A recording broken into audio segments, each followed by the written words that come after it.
Hello दोस्तों, जय हिंद। आप सभी को हमारे यूट्यूब चैनल में एक बार फिर से स्वागत है। तो आइए हम देखते हैं हंटर आयोग या हंटर कमेटी क्या है। हंटर कमेटी, इसके बारे में समझने का प्रयास करते हैं। हंटर आयोग क्यों आया भारत में, इसके पीछे क्या कारण है। हंटर आयोग जलियांवाला बाग हत्याकांड की जाँच करने के लिए और जो 10 अप्रैल 1919 को जो पंजाब, अमृतसर, लाहौर में या बॉम्बे, दिल्ली में जो घटनाएँ घट रही थी, उसी की जाँच में यह हंटर आयोग भारत में आया। तो चलिए देखते हैं हंटर आयोग। हंटर आयोग 1919 क्या है। हंटर आयोग भारत सरकार ने इसे डिसऑर्डर ऑर्डर इंक्वायरी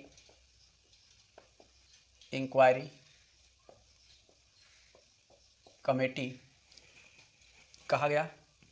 इसका प्रचलित नाम हंटर आयोग है क्योंकि विलियम हंटर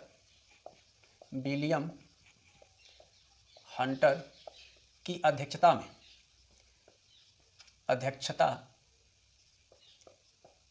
में इस कमेटी का गठन किया गया था। विलियम हंटर ये स्कॉटलैंड के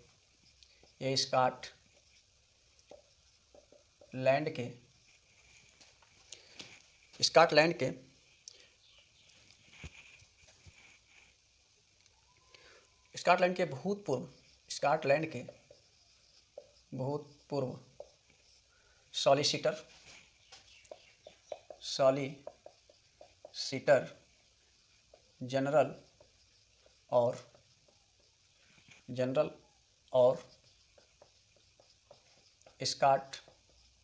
स्कॉटलैंड में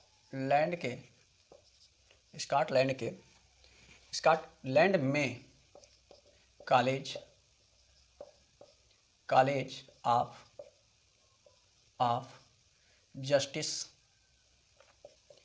जस्टिस सीनेट के पद पर था। जस्टिस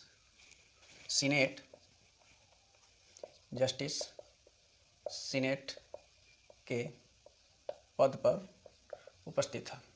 तो विलियम हंटर की अध्यक्षता में जो कमेटी की गठन की गई थी, इसका नाम था हंटर आयोग। भारत सरकार डिसऑर्डर इंक्वायरी कमेटी इसका नाम दिया जाता है और इसे प्रचलित नाम या लोकप्रिय नाम हंटर आयोग है।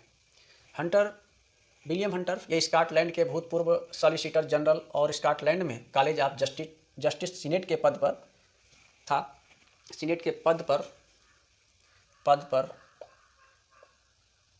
था। इनमें इस हंटर आयोग में कुल 8 सदस्य थे। कुल 8 सदस्य थे। इन 8 सदस्यों में से 5 अंग्रेज व 3 भारतीय थे। 3 भारतीय व्यक्ति थे। तो उन 3 भारतीय व्यक्तियों के बारे में हम देखते हैं। 3 भारतीय वो कौन थे, इनका नाम आता है। पहले व्यक्ति का नाम जानेंगे, सर चीमनलाल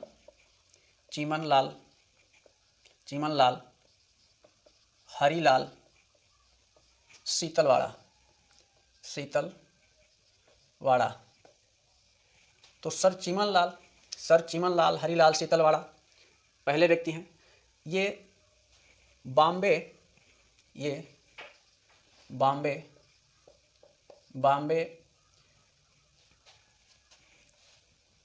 बॉम्बे विश्वविद्यालय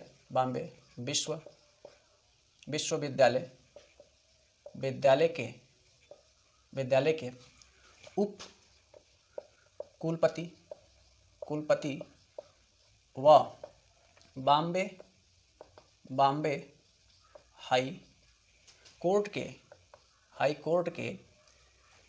हाई कोर्ट के अधिवक्ता थे। तो ये जो पहले व्यक्ति सर चीमनलाल हरिलाल शीतलवाड़ा जो हंटर आयोग के सदस्य हैं, ये बॉम्बे विश्वविद्यालय के उप कुलपति व बॉम्बे हाई कोर्ट के अधिवक्ता थे। दूसरे व्यक्ति का नाम आता है पंडित जगत नारायण। ये संयुक्त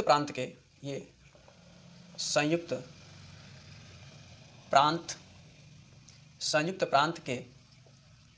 प्रांत के विधायी परिषद, संयुक्त प्रांत के विधायी परिषद के सदस्य थे। तो ये संयुक्त प्रांत के विधायी परिषद के सदस्य थे और अधिवक्ता भी थे, अधिवक्ता थे। तो पंडित जगत नारायण ये संयुक्त प्रांत के विधायी परिषद के सदस्य और अधिवक्ता थे। तीसरे व्यक्ति का नाम आता है सरदार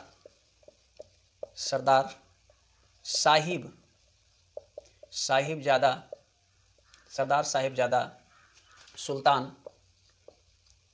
सुल्तान अहमद खान।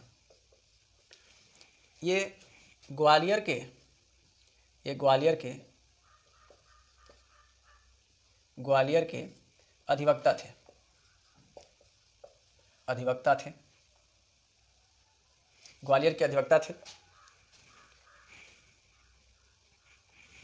ग्वालियर के अधिवक्ता थे। तो इस प्रकार से हमने देखा कि हंटर आयोग में जो कुल 8 सदस्य थे, उन 8 सदस्यों में 5 अंग्रेज थे। उन 5 अंग्रेजों का नाम याद करने की कोई ज़रूरत नहीं है, लेकिन परीक्षाओं में अक्सर पूछा जाता है कि वो 3 भारतीयों का नाम बताइए जो हंटर आयोग के सदस्य थे। तो हंटर आयोग के सदस्यों में जो 3 भारतीय हैं, इनका नाम बड़ा है लेकिन याद रखना भी उतने ही जिम्मेदारी है, क्योंकि परीक्षाओं में पूछेगा तो नाम तो जरूर याद रखना होगा। इनका नाम है सर चिमन लाल हरिलाल शीतलवाड़ा। ये बॉम्बे विश्वविद्यालय के उपकुलपति व बॉम्बे हाई कोर्ट के अधिवक्ता थे। ये नहीं पूछा जाएगा कि वो क्या थे, लेकिन ये जरूर पूछा जाएगा कि ये व्यक्ति का नाम क्या है। तो उनका व्यक्ति का नाम सर चिमन लाल हरिलाल शीतलवाड़ा, ये पहले व्यक्ति हैं। दूसरे व्यक्ति हैं पंडित जगत नारायण, ये संयुक्त प्रांत के विधायी परिषद के सदस्य और अधिवक्ता थे। तीसरे व्यक्ति हैं सरदार साहिबजादा सुल्तान अहमद खान, ये ग्वालियर के अधिवक्ता थे। तो इस प्रकार से ये जो सदस्य 3 थे जो हंटर आयोग में, तो हंटर आयोग का उद्देश्य क्या था, यानी बनाने का उद्देश्य क्या था, तो उद्देश्य के बारे में चलिए समझते हैं। तो इनका उद्देश्य, इस हंटर आयोग का उद्देश्य, तो उद्देश्य में देखा जाए उद्देश्य में जो जलियांवाला बाग हत्याकांड व 10 अप्रैल 1919 को जो घटनाएं हुई थी, उसी की जांच के लिए और उसको निपटाने के लिए सुझाव देना था। ये आयोग 29 अक्टूबर, तो उद्देश्य में बॉम्बे, दिल्ली, अहमदाबाद व पंजाब में जो उपद्रव हुआ उसी की जांच करना था। इसी उद्देश्य से ये आयोग का गठन किया गया था। ये आयोग 29 अक्टूबर तो था। इस आयोग की उद्देश्य क्या था, इस आयोग को बनाने का क्या पर्पज था, तो चलिए अब देखते हैं कि आयोग किस प्रकार से कार्य करती है। आयोग 29 अक्टूबर 1919 को दिल्ली में बैठक करती है। तो ये आयोग जो आयोग था, ये आयोग 29 अक्टूबर 1919 को दिल्ली में बैठक करती है। पंजाब, बॉम्बे और दिल्ली से बुलाए गए गवाहों के बयान दर्ज कर ये नवंबर 1919 को ये आयोग लाहौर पहुंचती है। Lahore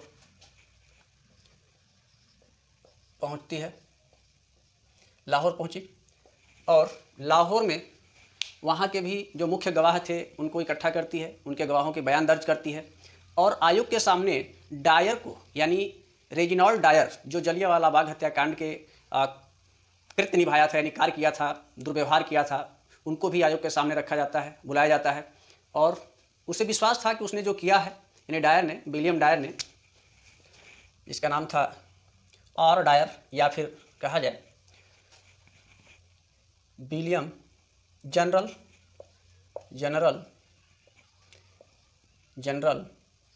Reginald Dyer. याद केवल रखना है हमको, रेजिनॉल्ड डायर या आर डायर, ये आयोग के सम्मुख होता है और सम्मुख होकर के अपने सफाई में या बयान में ये जवाब देता है कि उसने जो किया है उसका केवल एक कार्य मात्र था, उसने इसमें कार्य का कोई पछतावा नहीं है। इस प्रकार के व्यक्ति था जिसने हजारों भारतीयों को, निहत्थे भारतीयों को गोलियों से भून दिया और उसके जवाब में ये इसकी मंशा थी। इसने आयोग को भी स्पष्ट करता है, आयोग के सामने अपने आप को स्पष्ट करता है कि इसने कोई भी गलती नहीं किया है, केवल उसका एक मात्र कार्य था और इसकी मंशा थी कि पूरे पंजाब से आतंक को ख़त्म करना। और आतंक को ख़त्म भी करने का ये पूरा कहा कि आतंक कुछ कम भी हुआ है, लेकिन इस प्रकार से ये भी बयान देता है कि ये चाहता तो भीड़ को बिना गोलियां चलाए भी हटा सकता था, लेकिन इसने नहीं हटाया, चूँकि ये कहता था कि यदि भीड़ को हम हटाते और भीड़ पुनः इकट्ठा होती और हमारा मजाक बनाती और हम इस प्रकार से अपने आप को मूर्ख बनना नहीं चाहता था। दूसरी तरफ ये भी कहता है कि हम गोलियां चलाने के बाद भी जो घायल थे उनको उपचार के लिए भेजा जा सकता था, लेकिन ये अपना कार्य नहीं समझा, क्योंकि इसका कार्य, इसने कहा कि ये मेरा कार्य नहीं था। इस प्रकार से अपने सफाई में या अपने बयान में अपनी सफाई प्रदान करता है। आयोग पूरी रिपोर्ट जांच कर ये आयोग मार्च 1920 आयोग ने अपनी रिपोर्ट, यानी आयोग ने अपनी रिपोर्ट मार्च 1920 को प्रस्तुत करती है और डायर को इस प्रकार के कृत्य से उसकी घोर निंदा करती है, लेकिन आयोग उसे किसी भी प्रकार का कोई सज़ा नहीं दिया, क्योंकि डायर को कई बड़े अधिकारियों का भी इस कृत्य में हाथ था, यानी कि इस कार्य में कई बड़े अधिकारियों का भी हाथ था। इस प्रकार से ये आयोग एक प्रकार से अपने अधिकारियों की रक्षा करने के लिए अंग्रेज़ सरकार ने एक अधिनियम पारित किया जिसका नाम था क्षतिपूर्ति अधिनियम। क्षतिपूर्ति अधिनियम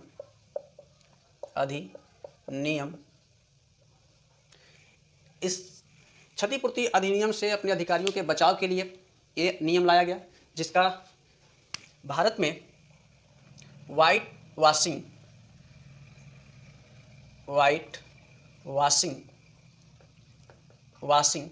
बिल कहा और Motilal Nehru white washing bill कहा और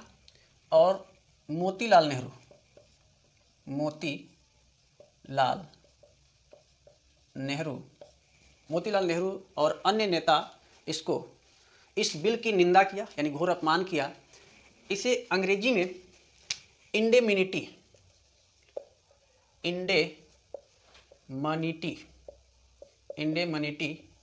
एक्ट भी कहा जाता है। इंडेमनिटी एक्ट, जो क्षतिपूर्ति अधिनियम या फिर इंडेमनिटी एक्ट या फिर क्षतिपूर्ति अधिनियम, इसी को भारत में वाइट वॉशिंग बिल कहा और मोतीलाल नेहरू और अन्य लोग इसकी निंदा करते हैं। निंदा यानी कि बुराई करते हैं। इस प्रकार से आयोग कुछ करता उससे पहले ये पूरा जितना भी ये आयोग की रिपोर्ट थी, पूरा कार्य सेना को सौंप दिया गया। जो वहाँ के इंग्लैंड में तत्कालिक युद्ध सचिव जिसका नाम है विंस्टन चर्चिल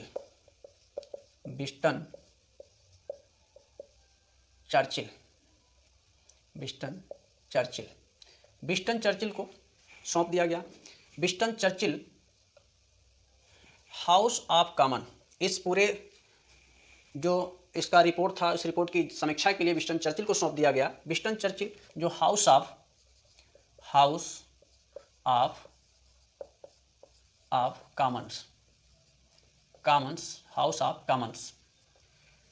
कॉमन में इस पूरे अध्ययन के बाद, यानी डायर के जो कार्य था उस कार्य की निंदा किया और ये भी कहा कि डायर एक प्रकार का शैतानी काम किया है।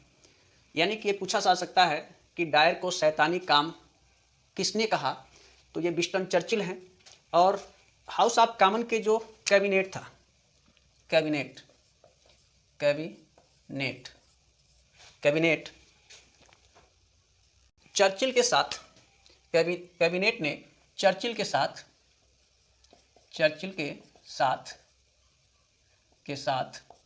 साथ अपना समर्थन प्रदान किया और ये कहा कि डायर एक खतरनाक व्यक्ति था और उसे उसके पद से हटा देना चाहिए। यानी पूरी रिपोर्ट की जांच के बाद ये पाया गया कि डायर एक खतरनाक काम किया है, वो उसे उसके पद से हटा देना चाहिए। इस प्रकार से रिपोर्ट ने डायर यानी ब्रिटेन ने डायर को वापस बुला लेती है, यानी उसके नौकरी से हटा देती है और किसी भी प्रकार का कोई उसे सज़ा या उसकी निंदा नहीं की गई।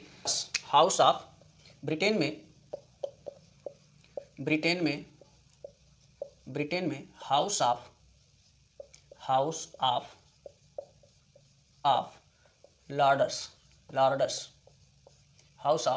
लॉर्ड्स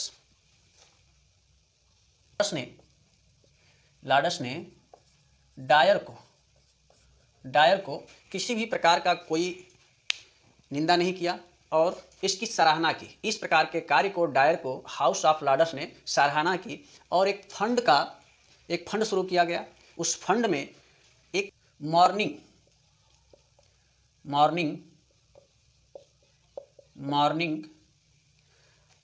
पोस्ट के लिए वहाँ पर 26,000 पाउंड धन यानी राशि की इकट्ठा किया गया। मॉर्निंग पोस्ट समाचार पत्र ये बताता है कि ब्रिटेन में डायर के लिए 26,000 पाउंड की राशि इकट्ठा किया गया इनाम के रूप में। और इसमें जो सबसे बड़े एक व्यक्ति का नाम आता है, इसने सबसे ज़्यादा महत्वपूर्ण भूमिका निभाने वाला उस व्यक्ति का नाम है रुडयार्ड किपलिंग। यानी जो ज़्यादा समर्थन किया उस व्यक्ति का नाम है रुडयार्ड किपलिंग। तो रुडयार्ड किपलिंग ने इस फंड में सबसे ज़्यादा महत्वपूर्ण योगदान दिया, जो डायर के ये जो फंड था उसमें। इस प्रकार से हम देखें कि डायर के कृत्यों को किसी भी प्रकार की कोई बुराई, कोई निंदा नहीं किया गया और डायर वैसे ही बरी रह गया। किसी भी प्रकार का कोई उसे क्षति नहीं हुआ, केवल मात्र उसके नौकरी से हटा दिया गया। नौकरी से हटाने का मतलब ये नहीं था, नौकरी के हटाने के बाद भी उसे नौकरी का आधा तनख्वाह भी मिलता रहा और सेना की तरफ से उसे पेंशन भी देती जा रही थी सरकार। तो उसे इस प्रकार से कृत्यों का कोई भी उसके ऊपर कोई प्रभाव नहीं पड़ा। तो इस प्रकार से हमने देखा हंटर आयोग ने जो डायर के कृत्यों यानी कार्यों के जांच की और उस पर कोई भी अनुशंसा नहीं की, न उसको कोई सजा दिया गया। इसी बीच हम भारतीयों में यानी भारतीय राष्ट्रीय कांग्रेस किस प्रकार से ये जांच करने के लिए एक कमेटी बनाती है, जिसे गैर भारतीय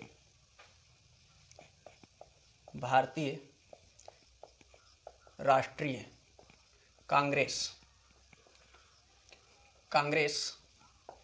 एक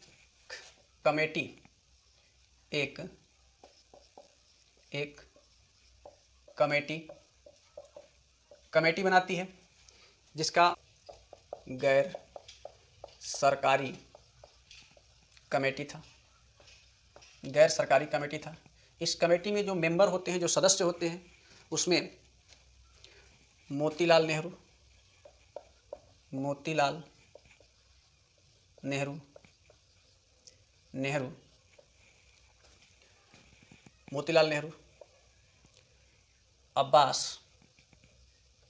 अब्बास।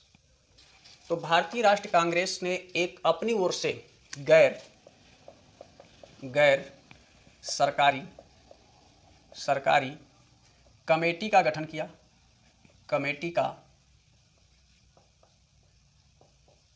किया। इस कमेटी में जो सदस्य थे उनका नाम है मोतीलाल नेहरू। जो सदस्य थे, तो सदस्यों का नाम आता है मोतीलाल नेहरू,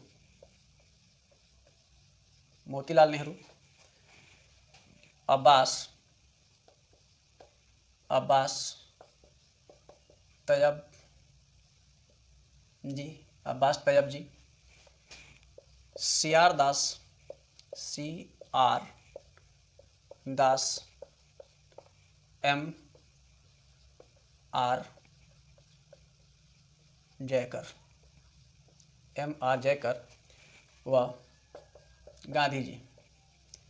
तो इस कमेटी में जो सदस्य थे, भारतीय सदस्य, जो भारतीय राष्ट्रीय कांग्रेस की तरफ से एक गैर सरकारी कमेटी का गठन किया गया था, उसमें जो सदस्य थे उसमें मोतीलाल नेहरू, अब्बास तैयब जी, CR दास, MR जयकर व गांधी जी इस कमेटी में मेंबर थे, यानी कि सदस्य थे। और इन्होंने जो डायर के कृत्य था उस कृत्य को भी जांचा और जांच में ये पाया कि डायर ने जो काम किया वो निंदनीय काम है, एक प्रकार की निंदा की। और ये भी पाया कि जो डायर के द्वारा अमृतसर में मार्शल लॉ लगाया गया था ये अनुचित है, ये न्याय संगत नहीं है। तो इस प्रकार से हमने देखा कि जो डायर के जो कृत्य है अमानवीय कृत्य, यानी कि घिनौना कार्य, ये बहुत ही दुर्व्यवहार है, ये आतंक से कम नहीं है जो भारतीयों के ऊपर अंग्रेज़ों ने इस प्रकार के कृत्य को किया था। जय हिंद। हमारे वीडियो को लाइक एंड सब्सक्राइब करिए। धन्यवाद।